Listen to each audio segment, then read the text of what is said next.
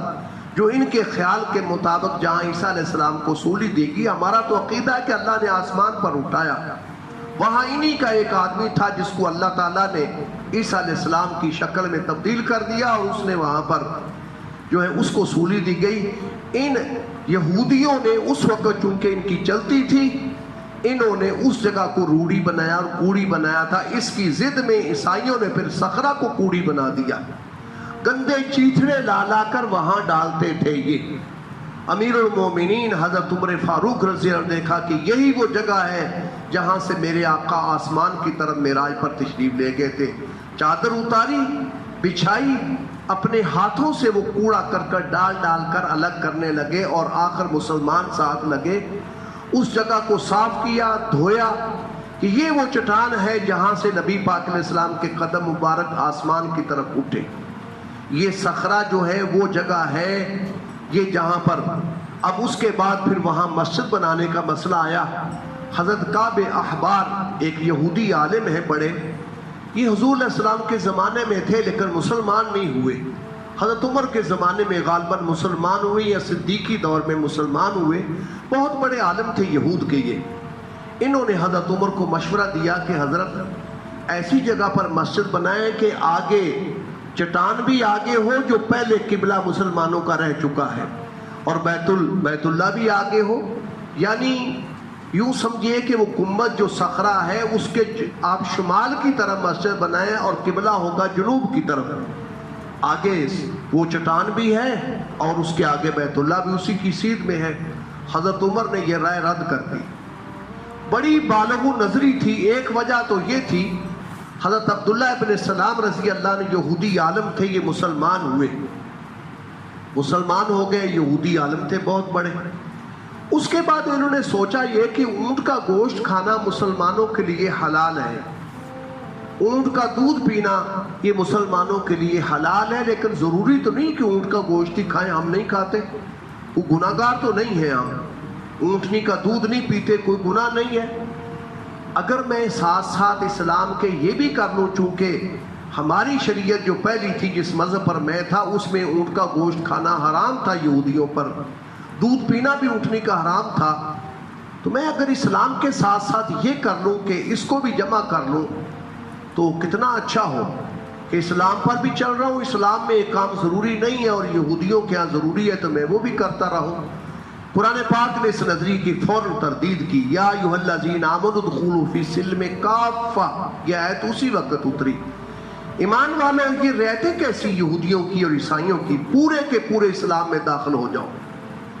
یہ نہیں ہے کہ کسی کام میں یہودیوں کی بھی رعایت کر لو، کسی کام میں بھی عیسائیوں کی رعایت کر لو، نہیں، مسلمان ہوئے تو پورے کے پورے مسلمان ہو۔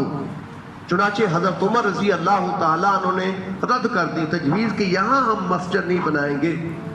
بلکہ آپ نے اس سے مغرب آگے قبلے کی طرف گنبد صخرہ سے جنوب کی طرف مسجد بنائی جس کو مسجد اقصی کہا جاتا ہے، اور جس کو پہلے مسجد عمر بھی کہا جاتا تھا، اسی کو کہتے تھے مسجد عمر، اور یہی وہ بیت المقدس کی مسجد ہے جس کے بارے میں عیسائی کہتے ہیں کہ یہاں ہیکل تھا سلیمانی۔ کعب ابن احبار کہتے ہیں کہ ہیکل یہاں نہیں تھا، وہ ہیکل تھا جہاں پر انہوں نے رائے دی تھی کہ اس جگہ پر مسجد بنائیے تاکہ دونوں قبلے سامنے آ جائیں۔ اور دوسری بات یہ ہے کہ جو ہیکل سلیمان علیہ السلام نے تعمیر کروایا تھا اور بعد میں بخت نصر نے اور پھر یہ رومی بادشاہوں نے اس کو بالکل تباہ و برباد کر دیا، وہ اس جگہ پر تھا جہاں کعب احبار کی رائے تھی۔ حضرت عمر نے اس کو قبول نہیں کیا۔ آج جو یہودی کہتے ہیں کہ مسجد اقصی کی جگہ پر ہمارا ہیکل تھا، غلط ہے بالکل، یہ صحیح نہیں ہے، یہ غلط ہے بالکل۔ یہ جگہ نہیں تھی، وہ جگہ وہ تھی جو کہ صخرہ سے شمال کی طرف تھی، جہاں کعب احبار مشورہ دے رہے تھے، اور حضرت عمر نے اس کو رد کر دیا کہ ہم یہاں نہیں مسجد بنائیں گے، ہم وہاں بنائیں گے۔ ایک صحابی کی آپ بالغ نظری دیکھیے،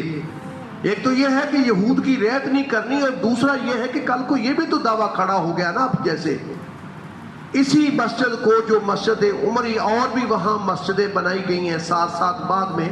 اگر آپ تفصیل پڑھیں کوئی ایسی تو کئی جگہ ہیں، محرابیں بھی کئی ہیں جہاں پر درس ہوتے تھے، بچے پڑھتے تھے، استاد بیٹھتے تھے، چبوترے کئی ہیں جہاں پر وہاں محرابیں بنائی گئی، کمرے بنائے گئے، چھتی ہوئی جگہ ہیں۔ اصل مسجد اقصی جو ہے وہ یہ ہے جو حضرت عمر رضی اللہ عنہ کے دور میں بنی، اور بعد میں پھر یہ جو بنو امیہ کا جب دور آیا تو انہوں نے پھر اس کو اور شاندار بنایا، یہ سارا ہوا۔ اسی مسجد کو نیچے سرنگیں لگا کر گرانے کی کوشش کی جاتی ہے، اسی مسجد میں آگ لگائی جاتی ہے جو حضرت عمر رضی اللہ عنہ کے دور میں بنی تھی۔ بہت سارا نقصان ہوا یہاں پر، بہت ساری چیزیں ان کے اس طرح کرنے سے ختم ہو گئی۔ حضرت عمر رضی اللہ عنہ کے دور سے لے کر بعد میں آج تک درمیان میں 91 سال کا عرصہ آتا ہے جس میں صلیبیوں نے اس مسجد پر قبضہ کیا تھا، بیت المقدس پر قبضہ کیا تھا، اور سلطان صلاح الدین ایوبی نے 20 سال یہ جنگ لڑی تنہا، پورے یورپ اور صلیبیوں کے ساتھ تنہا جنگ لڑتے رہے، اور 20 سال کی مسلسل جد و جہد کے بعد بیت المقدس کو آزاد کروایا۔ اور پھر وہ نور الدین سنگی نے جو ممبر بنوایا تھا، اور اس کی ذہن تھا کہ میں بیت المقدس کو فتح کر کے مسجد عمر اور مسجد اقصی میں یہ ممبر رکھوں گا، وہ تو فوت ہو گئے، اور ان کے تربیت یافتہ بہت بڑے جرنیل اور بعد میں سلطان صلاح الدین ایوبی نے، ان کا نام ویسے یوسف تھا، یوسف نام تھا، صلاح الدین ان کا جو ہے نا یہ تو تخلص ہے، اور آگے ایوبی ان کی نسبت ہے۔ انہوں نے پھر جب فتح ہوئی تو وہ ممبر منگوا کر حلب سے مسجد اقصی میں رکھا۔ یہ جو مختصر میں نے تاریخ ذکر کی ہے، یہ تاریخ ہے اصل فلسطین کی۔ وہ فلسطینی باشندے وہاں مسلسل آباد رہے، اور آج تک وہی فلسطینی ہیں جن کو کہا جاتا ہے کہ ان کا یہاں رہنے کا کوئی حق نہیں ہے، اور اسرائیل آئے دن ان کو نکالتا ہے اور در بدر بیچارے پھرتے ہیں۔ یہ آج سے 4000 سال بلکہ 4500 سال پہلے کے وہاں رہنے والے باشندے ہیں، جبکہ یہود کی تاریخ تو بہت بعد کی ہے۔ یہ وہ حقیقت تھی، اکثر مسلمان اس کو نہیں جانتے، ہمدردیاں جتاتے ہیں، اور حضور صلی اللہ علیہ وسلم نے ان یہودیوں کے ساتھ بڑی ہمدردیاں کی، لیکن ہیں یہ بدتینت، گندی مٹی ان کی ہے، ان کا خمیر بڑا گندا ہے، یہ ایک سانپ کی طرح ہے کہ آپ جتنا بھی اس کے ساتھ احسان کریں، وہ مشہور ہے پیسے کسی کا شعر، چڑیاں دودھ پلائیے تب بھی سانپ کبھی کسی کا دوست نہیں بنتا، وہ کاٹے گا ہی کاٹے گا۔ یہودی وہ نسل ہے جو اس طرح کی فطرت رکھتی ہے۔ آپ صلی اللہ علیہ وسلم نے مکہ مکرمہ میں بھی جو لوگ مسلمان ہوتے تھے ان کی رشتہ داریاں چھوٹ جاتی تھی، ایک معاشرہ نیا بن جاتا تھا، مسلمان تھوڑے تھے، بھائی بہن چھوٹ گئے، تو آپ نے ایک مواخات کا مکہ مکرمہ میں بھی کام کیا کہ مسلمانوں کو آپس میں دو کو بھائی بھائی بنا دیا، تم آپس میں بھائی بھائی ہو۔ وہ مکے کی زندگی کی بات ہے تاکہ جڑے رہے۔ مدینہ طیبہ میں آئے تو یہاں پر انصار تھے آگے، اب آپ نے انصار کے ساتھ وہ معاملہ کیا، ایک مہاجر اور ایک انصاری کو آپ نے بھائی بھائی بنایا۔